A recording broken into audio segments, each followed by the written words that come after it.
When we think of cosmology, when we think of the world that we're standing on, this rock, which one is it? You know, the textbooks are telling us that this is an oblate spheroid. Have you read about that? Heard about that? An oblate spheroid. This guy right here says, no, it's pear-shaped. Then, of course, you got NASA pumping out pictures all the time as a perfectly spherical Earth. And you got the Bible saying, nah, no, you live in a snow globe. So, which one is it? Why do you believe what you believe?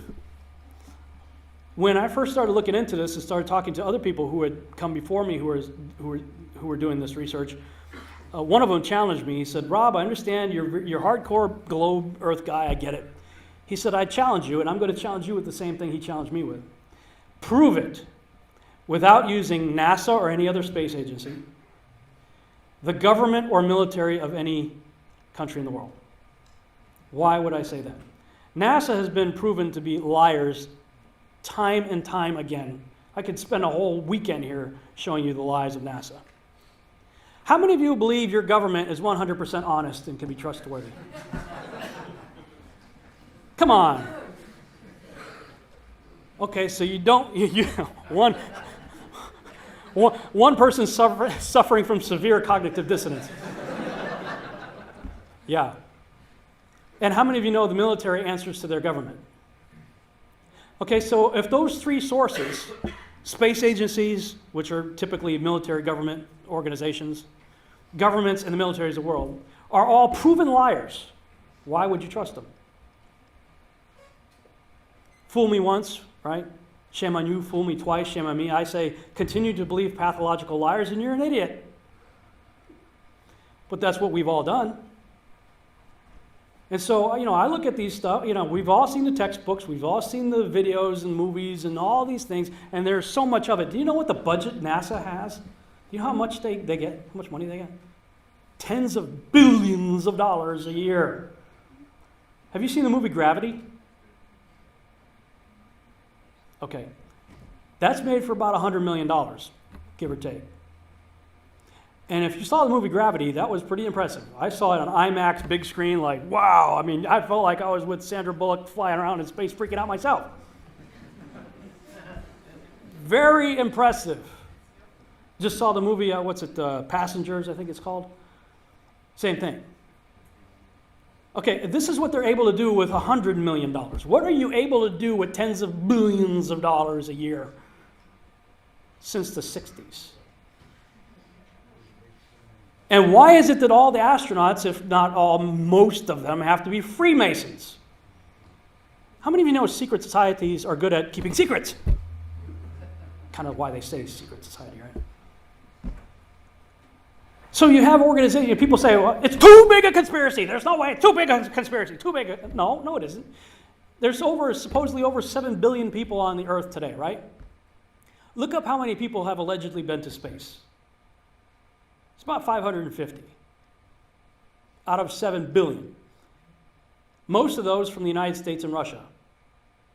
How many think those two countries are very trustworthy? They always tell the truth, right? Their government never lies.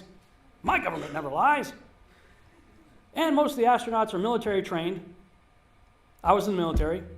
We're trained to keep secrets. Right? Yeah. I say don't trust me either. And they're Freemasons. Okay, secret, all over the place. 500-something people. It's not too hard. The mechanic has no idea what the king knows. Right? There are people working for these agencies that believe what they're doing is what they're doing. They're making parts. They're going to go on something that's going to get launched up somewhere. That's all they know. There are other people who sit in front of computers that get data coming from somewhere, and they interpret that data. Are they in on the conspiracy? No.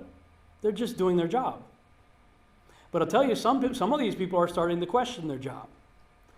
People say, we've all seen the curve. If you ever look out, you ever fly in an airplane, you're an idiot. If you ever flown in an airplane, you've seen the curve. I've flown in airplanes lots of times. And I would have said before doing this research that I saw the curve too. But you didn't. You thought you did. You convinced yourself that you did. Next time you go up in an airplane, take a camera with you. Make sure you don't have a fisheye lens. Take pictures out your window. bring it into some kind of software like Photoshop, put a parallel line over it, and you're going to see it's flat as a pancake. I was thinking about something this morning. Let's say this is my field of view right here, okay? And in this field of view, I'm claiming to see a curve of the earth, right? You with me? Here's my field of view. Here's my curve of the earth. What happens when I do this? If I do this and I still claim to see a curve of the earth, I've just created the McDonald's sign.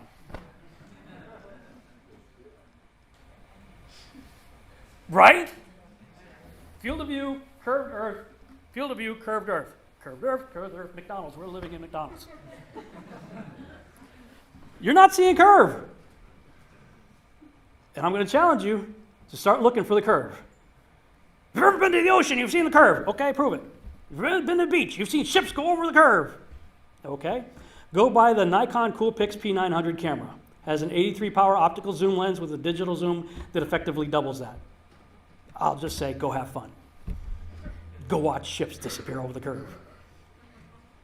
I went to an electronic superstore one day. I had already bought mine, and it took me a long time to get a hold of one of these cameras because they were always out of stock. And I went to this one superstore, and they were out of stock. And the guy that was there, I was asking him about it. He goes, "Yeah, we can't seem to get them." He said, "I want to check it out too. I've been hearing a lot about this camera." I said, "Yeah, I know why you can't find them anywhere." He goes, "Really? Why?" I said, "Do you know what cognitive dissonance is?" No? Well, it's when you believe something to be true, and then somebody challenges it, and you think the other guy's an idiot. Oh, okay. Okay, so with that being said, would you like me to continue? Yeah. Flat earthers are buying them all up. What? I said, cognitive dissonance. Remember that?